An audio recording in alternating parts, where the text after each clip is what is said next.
Hey guys, what's going on? It's Snipdobbs here from the Platinum Pen Test, and today I'm bringing another NBA 2K14 video on the PS4.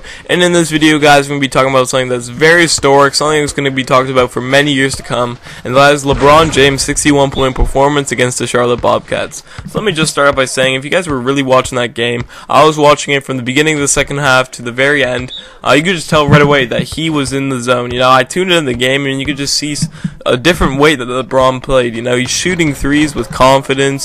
Not saying that he doesn't play with confidence, but it was just a next level confidence. You know, it was kind of like the zone where Kobe was in when his 81-point performance. Not trying to compare it, but you just tell. You know, Kobe had an interview and he was talking about the zone that he was in, how no one could really break it, and you know, he was really in, and he wasn't thinking about anything other than just scoring the ball. And I think this is kind of like what LeBron was going through.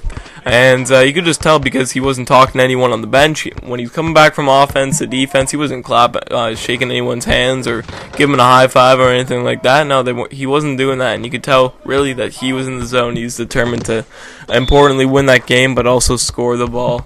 And both 60-point games were against the Bobcats this season.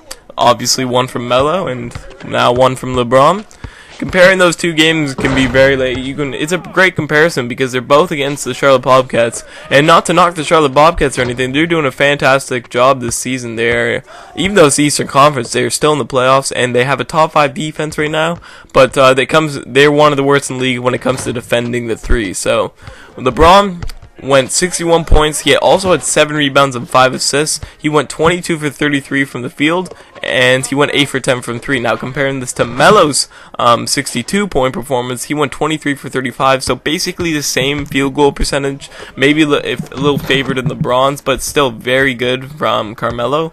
Melo also went 6 for 11 from 3, so kind of surprising there. I think Melo's obviously the better 3-point shooter, but LeBron just had a better night overall. And another thing is that LeBron's on the Heat and Melo's sadly on the Knicks. You know, just like, you also got to take that into consideration. It's a team game overall. When you do play this, the 60-point performances, they all go towards the team. You just got to remember that too.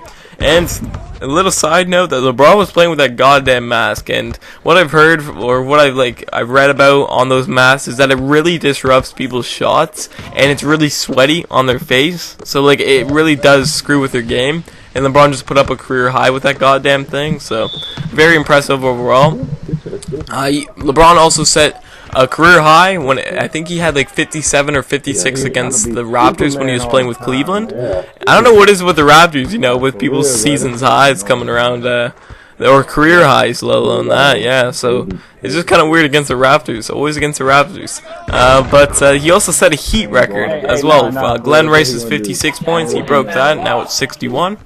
And also something that's really cool too is that he had 24 points at half. That's very good, but like, you know, it's like you kind of expect this from LeBron, you know, 20 points at half or something like that. You know, it's not a huge shock, but you could just tell that 24 points, and he had like, I believe, 5 for 5 from 3 at that point, maybe, I don't know.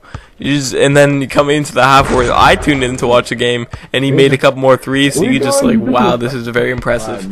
But talking about his opponent as well, you gotta remember this, Al Jefferson, one of the most underrated players in the league right now. He put up 38 points that night, and the night after, which was when I'm doing this commentary yesterday, he had 36 points against the Pacers, and they ended up winning that game, so Al Jefferson's doing a fantastic job with the Bobcats this year. One more thing, guys, when you try to compare LeBron's 61 to Kobe's 81, it's really disrespectful and just stupid to even talk about. Firstly is that LeBron had 61 and Kobe had 81, self-explanatory there. Second is that Kobe made his game a blowout when it was like really close near the end. He went off, and then he made it a blowout. I believe it was a 122-104 victory compared to LeBron, where you just knew the Heat were going to win over the Bobcats when the game began. And third is that LeBron simply didn't have the fourth quarter that Kobe did. Kobe had like 26 in the third, and then he topped it with 28 in the fourth. You think things couldn't get even better, and it simply did. And they both got the W's, so that's ultimately what you play for. So if you guys like this video, please press that like button. You guys want to see more videos from me, hit the subscribe button. It's been Snipdobbs, guys, signing out.